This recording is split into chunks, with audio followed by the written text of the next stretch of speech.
Hi everyone, welcome to పుణ్య kitchen. So ఇవాళ వీడియోలోన crunchy and క్రిస్పీగా ఉండే అలసంద పప్పు వడలు ఎలా ప్రిపేర్ చేసుకోవాలో చూసేద్దాం. ఇవి టేస్ట్ అయితే రెగ్యులర్గా చేసుకునే వడల కన్నా కూడా చాలా బాగుంటాయి.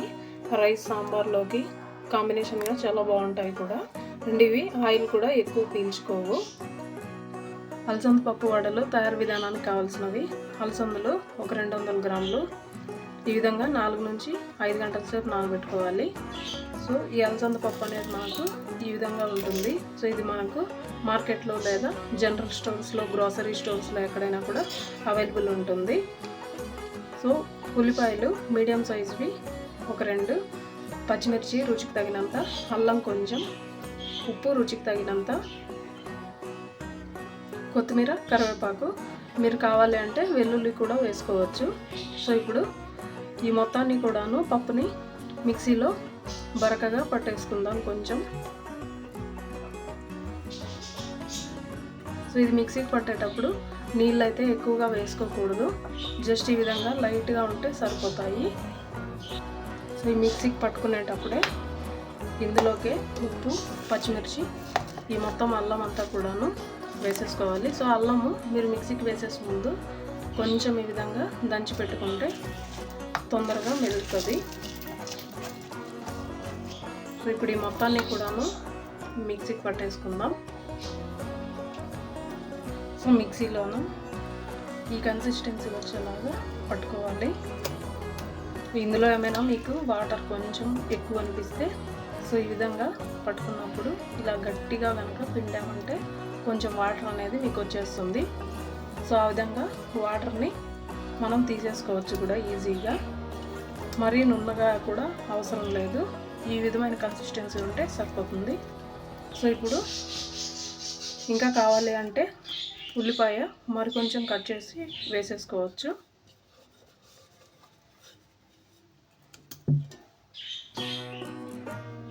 సో ఈ పిండి మొత్తం బాగా కలుపుకున్న తర్వాత ఈ విధంగా కాటన్ క్లాత్ కొంచెం ఇలాగా తడి చేసుకుని పెట్టేసుకోవాలి. సో ఇలా తడి చేసుకొని పెట్టుకుంటే మనకు వడలు అనేవి బాగా వస్తాయి, తొందరగా అయిపోవడానికి కూడా హెల్ప్ అవుతుంది. సో మనకి పల్చగా, ఎంత పల్చగా వీలైతే అంత పల్చగా ఒత్తుకోవాలి.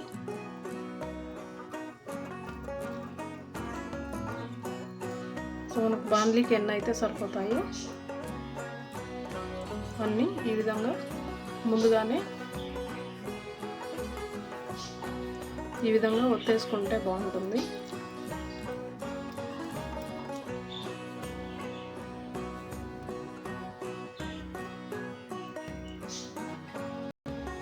సో ఈ విధంగా ప్రిపేర్ చేసుకున్నాక ఆల్రెడీ ఆయిల్ కూడా వేడైపోయింది.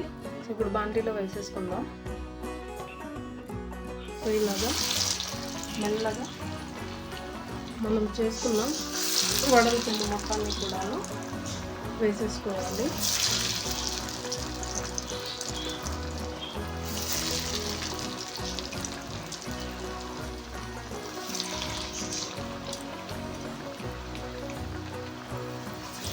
సో ఇవి మనకు వేగేటప్పుడు లో ఫ్లేమ్ లేదా మీడియం ఫ్లేమ్లో వేయించుకుంటే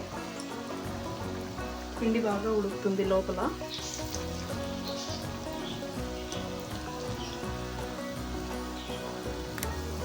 సో కొంచెం రంగు మారిన తర్వాత ఈ విధంగా మరొక వైపుకి టర్న్ చేసేసుకుందాం.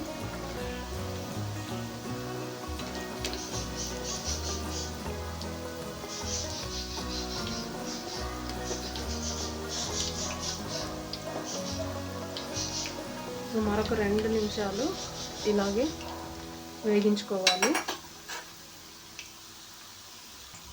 సో వడలు అయితే వేగిపోయాయి. సో ఇప్పుడు మొత్తాన్ని కూడాను పక్కకు తీసి పెట్టేసుకుందాం.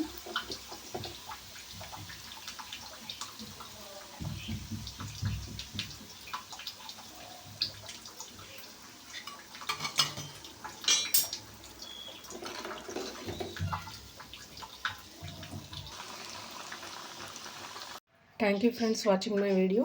మరిన్ని వీడియోస్ కోసం ఛానల్ని సబ్స్క్రైబ్ చేయండి, లైక్ చేయండి, షేర్ చేయండి.